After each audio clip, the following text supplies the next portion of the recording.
pessoal, eu sou Joselmo, professor de matemática do Cefet, Unidade Timóteo, e hoje eu vou falar sobre forma trigonométrica do número complexo. Vamos lá. Antes de definir a forma trigonométrica, vou só relembrar alguns elementos que foram definidos na parte algébrica. Então, olha só, a gente sabe que dado um número complexo z igual a mais bi, a esse número está associado um par ordenado AB, lá no plano complexo, e com isso a gente pode definir alguns elementos, como sendo o módulo.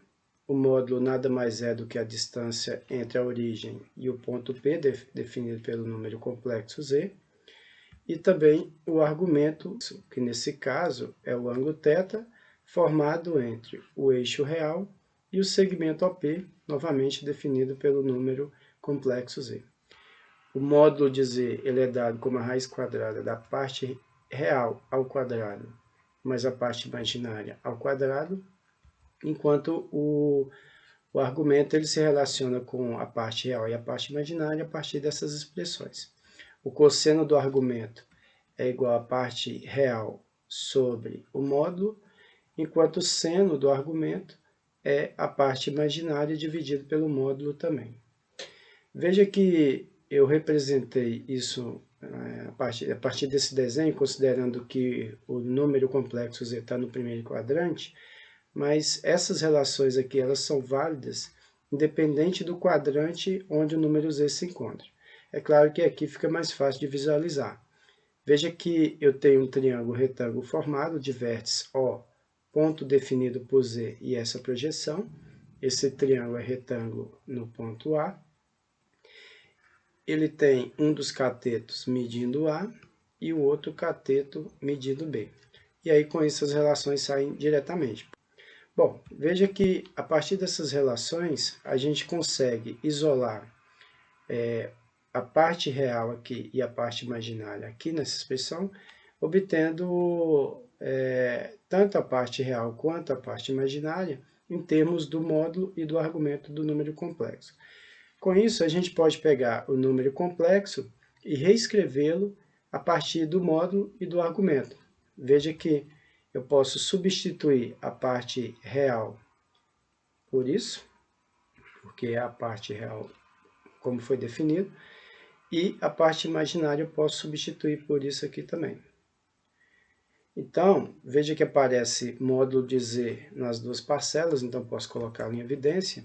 E aí, com isso, eu tenho essa expressão aqui. Módulo de z vezes cosseno do ângulo θ mais i seno do ângulo θ. Então, essa expressão que a gente acabou de deduzir, ela é chamada de forma trigonométrica ou forma polar do número complexo. Bom, antes de fazer algum exemplo de como encontrar a forma trigonométrica do número complexo dado, vou fazer uma observação aqui. Então, veja só, a representação desse número complexo, na forma trigonométrica, lógico, ela não é única. Por que ela não é única? Observe que essas relações aqui são sempre satisfeitas. Vou fazer um desenho aqui do ciclo trigonométrico para ficar melhor de visualizar. Então, nós sabemos que, dado um ângulo θ lá no ciclo trigonométrico, esse ângulo tem um certo valor do cosseno, um certo valor para o seno, e, além disso, se eu, a partir do ângulo θ, se eu considerar uma volta completa aqui, né, que seria equivalente a somar ao ângulo θ um ângulo 2π ou 2kπ, dependendo do número k de voltas, então eu recaio sobre o mesmo ponto. Isso significa dizer que tanto o seno quanto o cosseno desses arcos serão iguais. Ou seja, o cosseno do ângulo θ é igual ao cosseno do ângulo θ mais um certo número inteiro de voltas. Mesma coisa para o seno. E aí, se eu substituir essas duas expressões aqui na fórmula que a gente deduziu para a forma trigonométrica, então eu posso reescrevê-la ficando dessa forma aqui. Claro, com o k como sendo o número inteiro. E aí, para cada valor de k que é dado, a gente constrói, vamos dizer assim, um argumento diferente Com isso, a gente tem uma representação trigonométrica do número complexo diferente. Bom, mas aí, claro que a gente não precisa de todas essas representações. Então, para tornar o trabalho mais simples, vamos dizer assim, eu vou considerar apenas o ângulo θ no intervalo de 0 até 2π. Como vocês viram lá na parte algébrica, o argumento, quando ele é considerado dentro desse intervalo, ele é chamado de argumento principal. Vamos olhar alguns casos particulares de como que a gente faz para obter a representação desses números na forma trigonométrica. Então, olha só. Suponha que o número z que você está querendo achar a sua forma trigonométrica seja um número real. Isso quer dizer que a parte imaginária é nula. Bom, se a parte imaginária é nula, e esse número complexo vai ser igual à parte real, ou seja, z é o próprio número real, o seu módulo vai ser o módulo da parte real. Então, veja que está representado aqui. Obviamente, se o número é real, então o ponto determinado por ele vai ser ponto de coordenadas A e 0. E aí, esse ponto está sobre o eixo real. E, obviamente, a distância dele até a origem vai ser o módulo do próprio número A. Bom, se esse A que a gente considera como sendo a parte real do número complexo for positivo, então o argumento vai ser 0. Porque veja que o ponto está sobre o eixo real, sobre o semi-eixo positivo lá no eixo real. Então o ângulo entre o segmento OP e o eixo real vai ser 0 nesse caso. Bom, se o número A é negativo, o argumento do número complexo, nesse caso, vai ser π, ou 180 graus. Veja que o ponto determinado pelo número complexo vai ter coordenada A0, em que o A é negativo, então ele está no semi-eixo negativo do eixo complexo, desculpa, do eixo real. E aí, o ângulo formado entre o eixo real e o segmento OP, nesse caso, vai ser 180 graus. Bom, então com isso a gente pode resumir o seguinte. Se o número complexo ele é um número real, então você, para encontrar a sua representação na forma trigonométrica, basta se analisar o valor da parte real. Se a parte real é positiva, então o argumento nesse caso é 0, e aí o número complexo vai ser módulo de z, cosseno de 0 mais i seno de 0. Bom, veja que em particular, uma vez que o A é positivo, então você poderia até trocar o módulo de A por A. Bom, se o número complexo ele é real e a parte real é negativa, então o argumento nesse caso vai ser π, ou 180 graus, e o módulo continua sendo o módulo do próprio A. Mas aí observa que nesse caso, como o A é negativo, então o módulo de A é menos A, e aí você pode representar dessa forma. Bom, da mesma forma a gente pode analisar quando o número z é imaginário puro, ou seja, a parte real é nula. Bom, se ele é imaginário puro, o módulo de z agora vai ser igual ao módulo da parte imaginária. Se ele é imaginário puro, então ele está sobre o eixo imaginário, então ele tem coordenadas, o ponto determinado por ele tem coordenadas 0b, e aí a distância desse ponto até a origem coincide com o módulo de b. Se esse b, ou essa parte imaginária, ela for positiva, então o ponto determinado ele está no semi-eixo positivo do eixo imaginário. Então com isso o ângulo entre o segmento O, ponto determinado por z, e o eixo real, esse ângulo vai ser de 90 graus. Por isso, o argumento, nesse caso, vai ser π sobre 2 ou 90 graus. Se a parte imaginária ou b for negativo, então o ponto determinado pelo número complexo, nesse caso, vai estar no semi-eixo negativo lá do eixo imaginário. Assim, o ângulo formado entre o eixo real e o segmento definido pelo número complexo vai ser de 3π sobre 2 ou 270 graus.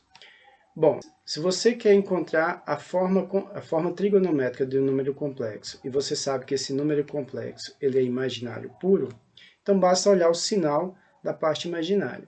Se a parte imaginária é positiva, então o argumento vai ser π sobre 2, e aí o número z é dado como sendo módulo de b, módulo da parte imaginária, vezes cosseno de π sobre 2, mais i seno de π sobre 2. Por outro lado, se a parte imaginária é negativa, então o número complexo z vai ser dado por módulo de b, o argumento nesse caso vai ser 3π sobre 2, então módulo de b, cosseno de 3π sobre 2, mais i seno de 3π sobre 2. E aí, com isso, a gente tem uma maneira bem direta de encontrar a forma trigonométrica desses números complexos aí para esses casos particulares. Bom, vamos ver alguns exemplos agora. Então, escreva os números z1 igual a menos 3, z2 igual a 5 sobre 2i e z3 igual a menos 1 menos i na forma trigonométrica. Vamos começar pelo número z1.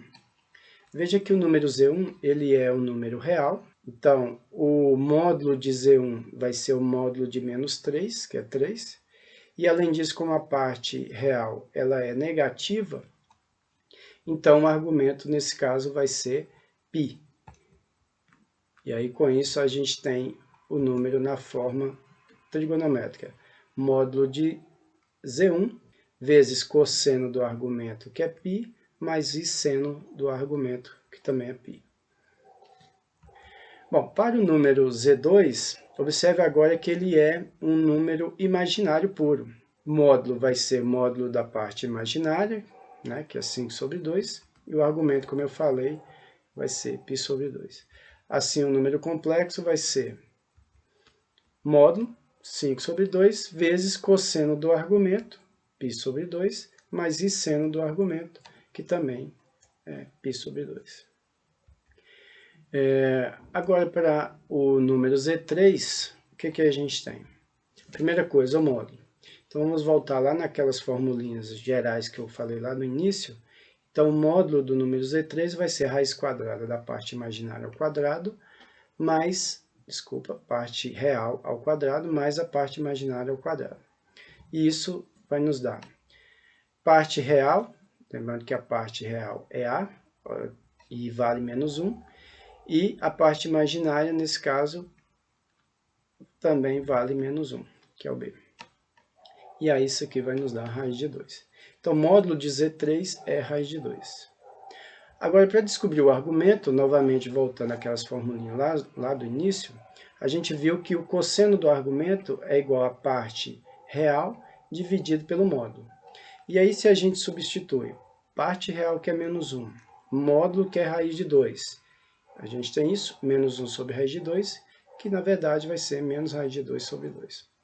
Mesma coisa para o seno. O seno do argumento é parte imaginária dividido pelo módulo, a gente viu lá no início, e isso é igual a menos 1, que é a parte imaginária, nesse caso aqui menos 1, b, dividido pelo módulo raiz de 2. Novamente, menos raiz de 2 sobre 2. Então, veja agora, para a gente poder descobrir quem que é o argumento desse número complexo, a gente precisa saber quem que é o ângulo θ, cujo cosseno e o seno são iguais a menos raiz de 2 sobre 2. Para isso, a gente tem que ir lá no ciclo trigonométrico e fazer essa análise, né?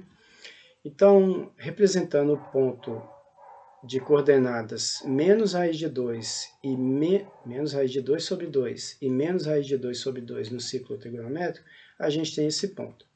Então, veja, o que nós queremos descobrir é esse ângulo aqui, que aí seria o ângulo cujo cosseno e o seno são dados por esses números. Bom, para fazer isso, a gente considera a redução desse ângulo lá no primeiro quadrante. Redução no primeiro quadrante vai ser o arco determinado por esse ponto. O cosseno vai ser raiz de 2 sobre 2 desse arco, obviamente por congruência de triângulos aqui. E o seno também vai ser raiz de 2 sobre 2. Então, o ângulo equivalente a esse que a gente está buscando lá no primeiro quadrante vai ser um ângulo cujo cosseno vale raiz de 2 sobre 2 e o seno raiz de 2 sobre 2. Obviamente, esse ângulo é o ângulo de π sobre 4 ou 45 graus. Então, o ângulo que a gente está buscando é o ângulo de 180 graus, mais esse restante aqui, que por sua vez é igual a esse, ou seja, 45 graus. 180 mais 45, 225 graus, ou 5π sobre 4. Então, o argumento desse número complexo é 5π sobre 4. Usando o módulo e o argumento que a gente já encontrou, então nós podemos escrever o número complexo Z3 na forma trigonométrica. Espero ter ajudado e até a próxima.